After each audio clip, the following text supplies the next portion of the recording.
बच्चों, आज का पाठ है नमोकार महामंत्र। गुरुजी, ये नमोकार मंत्र क्या होता है? मेरे पिताजी ने कहा था आज पाठशाला में नमोकार मंत्र सीख कर आना। हाँ, बहुत अच्छा। आप लोग हाथ जोड़कर बैठो, मैं आपको नमोकार मंत्र सुनाता हूँ। नमो अरिहंताणम, नमो सिद्धाणम, नमो आयरियाणम, नमो उवज्झायाणम, नमो लोए सव्वसाहूणम। इस मंत्र में किनको नमस्कार किया गया है गुरुजी? लोक के सभी अरिहंतों को, लोक के सभी सिद्धों को, लोक के सभी आचार्यों को, लोक के सभी उपाध्यायों को एवं लोक के सभी साधुओं को इस मंत्र में नमस्कार किया गया है। गुरुजी, इस मंत्र की कुछ महिमा है क्या? हाँ शाश्वत, इसकी महिमा स्वरूप एक श्लोक है, मैं आपको सुनाता हूँ। इधर देखो यहाँ। एसो पंच नमोकारो सव्व पावपणासनो मंगलाणम च सव्वेसिन पड़मम हवै मंगलम। गुरुजी, इस श्लोक का क्या अर्थ हुआ? यह 5 नमस्कार मंत्र सब पापों का नाश करने वाला है तथा सब मंगलों में पहला मंगल है। यह मंत्र मोह राग द्वेष का अभाव करने वाला और सम्यक ज्ञान प्राप्त कराने वाला है। गुरुजी, 5 परमेष्ठी कौन है? अरिहंत, सिद्ध, आचार्य, उपाध्याय और साधु, ये 5 परमेष्ठी कहलाते हैं। जो जीव इन 5 परमेष्ठियों को पहचान कर उनके बताए हुए मार्ग पर चलता है, उसे सच्चा सुख प्राप्त होता है। तो मनन, तुम बताओ, इस मंत्र में किन्हें नमस्कार किया गया है? गुरुजी, इस मंत्र में लोक के सभी अरिहंतों को, लोक के सभी सिद्धों को, लोक के सभी आचार्यों को, लोक के सभी उपाध्यायों को एवं लोक के सभी साधुओं को नमस्कार किया गया है। शाबाश मनन। आओ बच्चों, हम सब मिलकर नमोकार मंत्र का पाठ करते हैं। नमो अरिहंताणम, नमो सिद्धाणम, नमो आयरियाणम, नमो उवज्झायाणम, नमो लोए सव्वसाहूणम। जिनेंद्र बच्चों, आज का पाठ है 4 मंगल। गुरुजी, आज मैं मम्मी के साथ देव दर्शन के लिए मंदिर जी गया था। बहुत अच्छा मनन, मंदिर जी तो नियमित जाना चाहिए। मम्मी ने वहाँ नमोकार मंत्र के बाद छत्तारी मंगलम पाठ पढ़ा। वह क्या है गुरुजी, कृपया बताइए। बहुत अच्छा प्रश्न है। यह 4 मंगल वाला पाठ है जो यह बताता है कि लोक में कौन मंगल है, कौन उत्तम है और कौन शरण रूप है। मैं तुमको सुनाता हूँ और अर्थ भी बताता हूँ। छत्तारि मंगलम, अरिहंता मंगलम, सिद्धा मंगलम, साहू मंगलम, केवलिपन्नतो धम्मो मंगलम। छत्तारि लोगुत्तमा, अरिहंता लोगुत्तमा, सिद्धा लोगुत्तमा, साहू लोगुत्तमा, केवलिपन्नतो धम्मो लोगुत्तमो। छत्तारि शरणम पवंजामि, अरिहंते शरणम पवंजामि, सिद्धे शरणम पवज्जामि, साहू शरणम पवंजामि, केवलिपन्नतम धम्मम शरणम पवज्जामि। गुरुजी, ये तो प्राकृत भाषा में है, कृपया हिंदी में समझाइए। बच्चों, इस मंत्र का अर्थ है कि लोक में 4 मंगल है। अरिहंत भगवान मंगल है, सिद्ध भगवान मंगल है, आचार्य, उपाध्याय और साधु मंगल है, और केवली भगवान द्वारा बताया गया वीतराग धर्म मंगल है। गुरुजी, ये मंगल का क्या अर्थ है? जो मोह राग द्वेष रूपी पापों को गलावे और सच्चा सुख उत्पन्न करे, उसे मंगल कहते हैं। अरिहंतादिक स्वयं मंगलमय है और उनमें भक्ति भाव होने से परम मंगल होता है। इसी प्रकार आगे समझो। लोक में 4 उत्तम है। अरिहंत भगवान उत्तम है, सिद्ध भगवान उत्तम है, आचार्य, उपाध्याय और साधु उत्तम है, और केवली भगवान द्वारा बताया गया वीतराग धर्म उत्तम है। गुरुजी, उत्तम मतलब सर्वश्रेष्ठ ना? यहाँ उत्तम का अर्थ है जो सबसे महान हो। लोक में ये चारों सबसे महान है, अतः उत्तम है। अब अंतिम श्लोक का अर्थ इस प्रकार है। मैं चारों की शरण में जाता हूँ, अरिहंत भगवान की शरण में जाता हूँ, सिद्ध भगवान की शरण में जाता हूँ, आचार्य, उपाध्याय और साधु भगवान की शरण में जाता हूँ, केवली भगवान द्वारा बताया गया वीतराग धर्म की शरण में जाता हूँ। शरण मतलब? भाई मनन, शरण का अर्थ सहारे से है ना गुरुजी? हाँ शाश्वत, पंच परमेष्ठी द्वारा बताए गए मार्ग पर चलकर अपनी आत्मा की शरण लेना ही पंच परमेष्ठी की शरण है। और जो व्यक्ति पंच परमेष्ठी की शरण लेता है, उसका कल्याण होता है और भव भ्रमण मिट जाता है।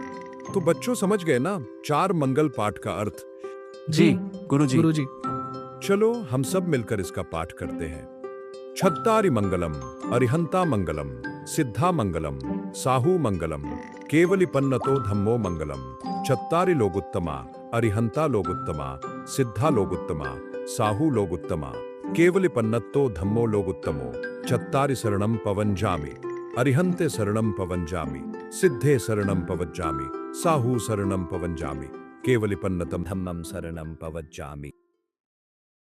बच्चों, आज का पाठ है तीर्थंकर भगवान। गुरुजी, एक प्रश्न है। बोलो सम्यक, क्या प्रश्न है?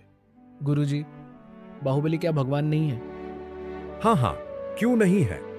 24 भगवान में तो उनका नाम आता ही नहीं है। 24 तो तीर्थंकर होते हैं, जो वीतरागी और सर्वज्ञ हैं, वे सभी भगवान हैं। अरिहंत परमेष्ठी और सिद्ध परमेष्ठी भगवान ही हैं। क्या तीर्थंकर भगवान नहीं होते?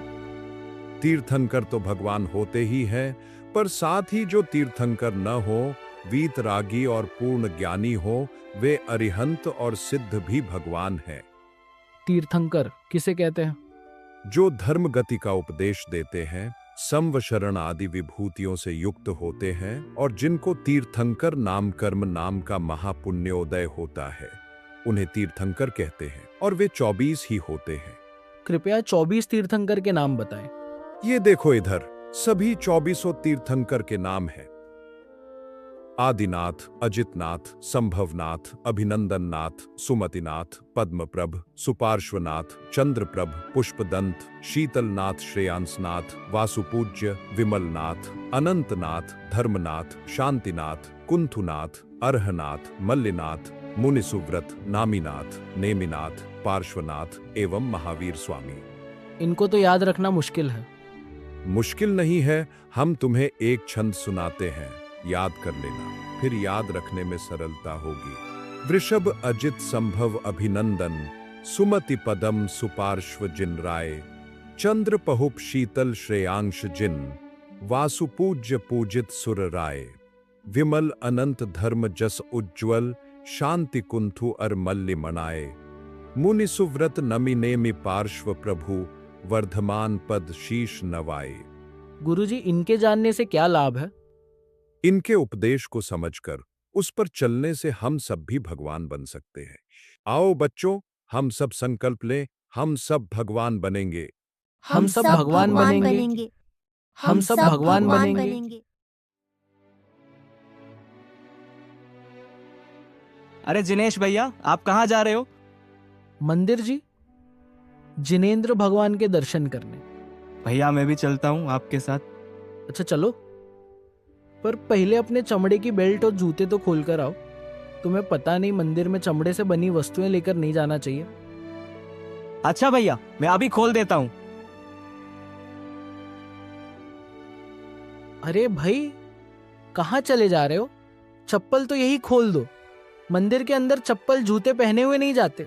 लगता है पहले तुम कभी मंदिर आए ही नहीं, इसी कारण दर्शन करने की विधि भी नहीं जानते होगे। हाँ भैया, नहीं जानता। अब तुम ही बताओ ना। देखो, मंदिर के दरवाजे पर पानी रखा रहता है। हमें चाहिए चप्पल जूते उतारकर, पानी से हाथ पैर धोकर, फिर भगवान की जय जयकार करते हुए और 3 बार नीस से ही नीस से ही नीस से ही बोलते हुए मंदिर में प्रवेश करना चाहिए। निसही, इसका क्या अर्थ है? निसही का अर्थ है सर्व सांसारिक कार्यों का निषेध। मतलब है कि संसार के सभी कामों की उलझन छोड़कर मंदिर में प्रवेश करना चाहिए। उसके बाद भगवान की बेदी के सामने ओम जय जय जय, नमोस्तु नमोस्तु नमोस्तु, नमो अरिहंताणम आदि नमोकार मंत्र एवं चत्तारि मंगलम आदि पाठ बोलते हुए जिनेंद्र भगवान को अष्टांग नमस्कार करें। इसके बाद चित्त को एकाग्र करके भगवान की स्तुति पढ़ते हुए 3 प्रदक्षिणा देना चाहिए। उसके बाद फिर भगवान को नमस्कार कर 9 बार नमोकार मंत्र पढ़ते हुए कायोत्सर्ग करना चाहिए। अच्छा, तो शांति से इस प्रकार चित्त को एकाग्र करके भगवान के दर्शन करना चाहिए। और क्या, उसके बाद शांति से बैठकर कम से कम आधा घंटा शास्त्र पढ़ना चाहिए। यदि मंदिर जी में उस समय प्रवचन होता हो तो वह सुनना चाहिए। बस इतना ही?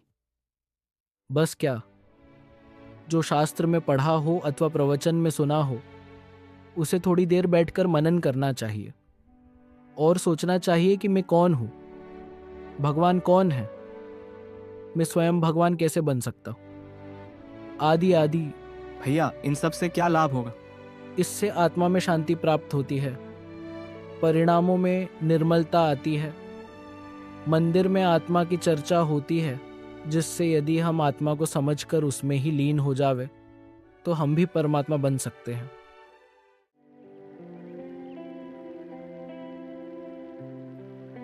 जिनेश भैया, आप कहाँ थे? मैं आपको ढूंढ रहा था। भैया देखिए, मेरी नई घड़ी पूरे 25,000 की है। आपको पता है इसमें बहुत सारे नए फीचर्स भी हैं। अरे भाई ठीक है, जिस घड़ी के तुम इतने पुलंदे बांध रहे हो, परंतु है तो वो अजीब ही ना। क्या तुम जीव तत्व से अजीव को बहुमूल्य मानते हो? भैया ये जीव अजीब क्या है? जीव जीव नहीं जानते? अरे भाई तुम जीव ही तो हो। जो ज्ञाता दृष्टा है वही जीव है, जो जानता है, जिसमें ज्ञान है वही जीव है। अच्छा भैया, फिर अजीब क्या होता है? जिसमें ज्ञान नहीं है, जो जान नहीं सकता, वही अजीब है। जैसे हम तुम जानते हैं, अतः जीव है। हीरा मोती टेबल कुर्सी मोबाइल टीवी जानते नहीं, इसलिए अजीब है। लेकिन भैया मेरा स्मार्टफोन तो सब कुछ जानता है, वो तो जीव हुआ ना। जीव सुख और दुख का अनुभव करता है, जबकि अजीव में सुख दुख नहीं होते। जैसे मैं और तुम सुख और दुख का अनुभव करते हैं, हम इसलिए जीव हैं। क्या तुम्हारा स्मार्टफोन सुख दुख का अनुभव कर सकता है? नहीं ना, इसलिए वह अजीब है। ठीक है, जो चीजें हमारे शरीर से भिन्न है वे अजीब है, लेकिन हमारा शरीर तो जीव ही है। जैसे मेरी आंखें वो देखती हैं और मेरा दिमाग जो जानता है। नहीं भाई, आंखें थोड़े ना देखती है, ना ही दिमाग जानता है। देखने सुनने और समझने वाला, इन सब से अलग कोई जीव है और वही आत्मा है। समझो, यदि आंखें देखे और कान सुने तो मरे हुए इंसान को भी देखना सुनना चाहिए। इसलिए शरीर अजीब है और आंख कान आदि शरीर के ही हिस्से हैं, इसलिए अजीब ही है। ओह, अब मैं समझा भैया। शरीर अजीब है और मैं यानी आत्मा जीव है। मुझ में ज्ञान है, शरीर में ज्ञान नहीं, और मैं ही जानता हूँ, शरीर कुछ नहीं जानता। समझ गए हो तो बताओ, हाथी जीव है या अजीब? जैसे हमारा शरीर अजीब है, वैसे ही हाथी आदि सभी जीवों का शरीर अजीब और आत्मा जीव है। ये सब तो मैं समझ गया, पर भैया इन सब के जानने से क्या लाभ होगा ये तो बताइए।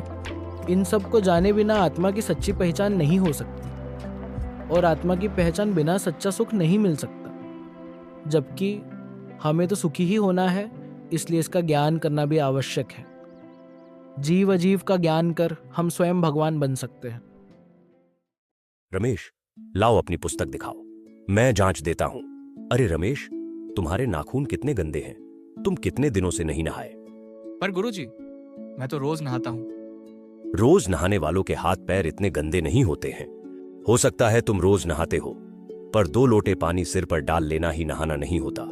हमें अच्छी तरह मल मल कर नहाना चाहिए। इसी तरह हमें अपने दांत साफ करने के लिए प्रतिदिन सुबह मंजन भी करना चाहिए।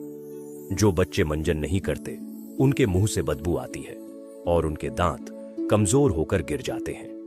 गुरुजी, मैं तो शाम को नहाता हूँ। नहीं सुरेश, हमें हर काम समय पर करना चाहिए, तभी ठीक रहता है। हमें रोज का टाइम टेबल बना लेना चाहिए और फिर उसी के अनुसार अपना रोज का काम करना चाहिए।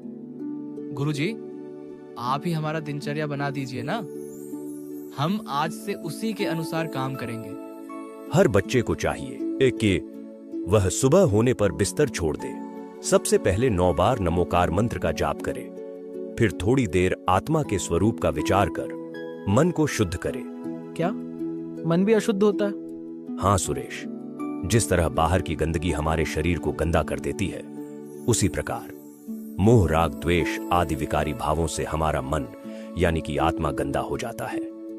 जिस प्रकार स्नान मंजन आदि द्वारा हमारा शरीर साफ हो जाता है, वैसे ही आत्मा और परमात्मा के चिंतन से हमारा मन यानी कि आत्मा पवित्र हो जाता है। हमें अंदर और बाहर दोनों की पवित्रता पर ध्यान देना चाहिए। फिर उसके बाद क्या करना चाहिए? उसके बाद शौच आदि से निबटकर, मंजन करके, स्नान करके तथा शुद्ध साफ धुले हुए कपड़े पहनकर मंदिर जी में देवदर्शन करने जाना चाहिए। देवदर्शन की विधि तो तुम्हें उस दिन समझाई थी, उसके बाद ही नाश्ता करके स्कूल और पाठशाला जाना चाहिए या फिर घर पर ही पढ़ना चाहिए। गुरुजी, और भोजन कब करे?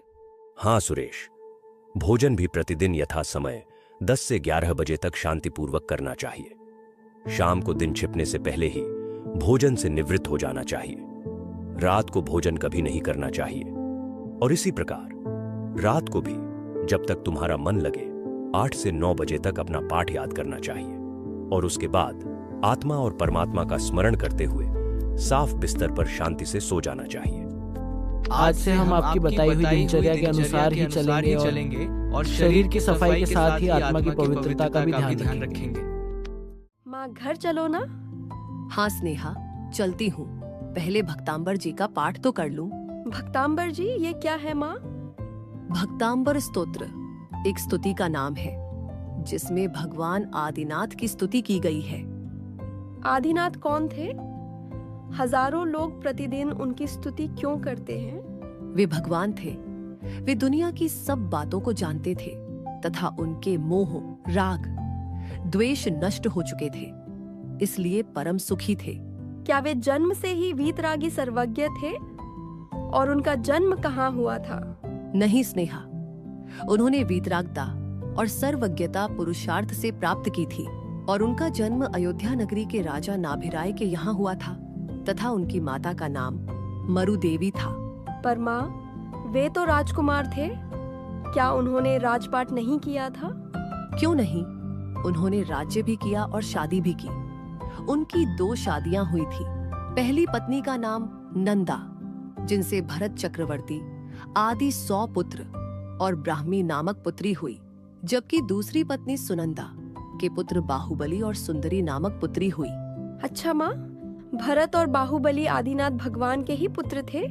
हाँ स्नेहा, पर वे भगवान तो बाद में बने थे। उस समय तो उनका नाम राजा ऋषभदेव था। वे प्रथम तीर्थंकर भगवान थे, इस वजह से उन्हें आदिनाथ भी कहते हैं।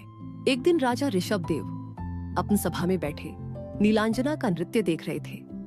नृत्य के बीच में ही नीलांजना की मृत्यु हो गई। यह देख उन्हें संसार की क्षण भंगुरता का ध्यान आया और राजपाट आदि सभी का राग छोड़कर दिगंबर हो गए। माँ, अक्षय तृतीया भी तो आदिनाथ भगवान से ही जुड़ा है ना? वो क्यों मनाते हैं? दिगंबर मुनि बनने के बाद 6 माह तक तो आत्म ध्यान में लीन रहे और उसके बाद 6 माह तक आहार की विधि नहीं मिली। मतलब कि पूरे 1 वर्ष बाद अक्षय तृतीया के दिन ऋषभ मुनि का सर्वप्रथम आहार राजा श्रेयांश के यहाँ इक्षुरस यानी गन्ने के रस का हुआ था और उसी दिन से अक्षय तृतीया पर्व चल रहा है। अच्छा, फिर वे भगवान यानी सर्वज्ञ हो गए, है ना माँ? नहीं बेटी, 1000 साल तक बराबर मौन आत्म साधना करते रहे। एक दिन आत्म तल्लीनता की दशा में उन्हें केवल ज्ञान की प्राप्ति हुई और वे तब सर्वज्ञ बन गए तथा उनकी दिव्य धुनि द्वारा तत्वोपदेश होने लगा, जिससे भव्य जीवों को मुक्ति के मार्ग का ज्ञान हुआ। तो क्या आप उन्हीं की स्तुति करती हो? मैं भी किया करूंगी। क्या वो मुझे भी मुक्ति का मार्ग बताएंगे? अवश्य किया करना। वे तो केवल ज्ञान होने के कुछ ही दिनों में मुक्त हो गए थे, मतलब कि संवशरण आदि को भी छोड़कर सिद्ध हो गए थे। पर उनका बताया हुआ मार्ग आज भी ज्ञानियों और शास्त्रों द्वारा हमें प्राप्त है और जो भी उनके बताए गए मुक्ति मार्ग पर चलते हैं वे ही उनके सच्चे भक्त हैं और वे स्वयं भी भगवान बन सकते हैं। जय जिनेन्द्र बच्चों, आज हम लोग एक भजन का पाठ करेंगे। क्या आप सभी मेरा साथ देंगे? हाँ दीदी, हम भी भजन पाठ करेंगे। शुद्धात्म है मेरा नाम, मात्र जानना मेरा काम, मुक्तिपुरी है मेरा धाम, मिलता जहाँ पूर्ण विश्राम, जहाँ भूख का नाम नहीं है, जहाँ प्यास का काम नहीं है,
शुद्धात्मा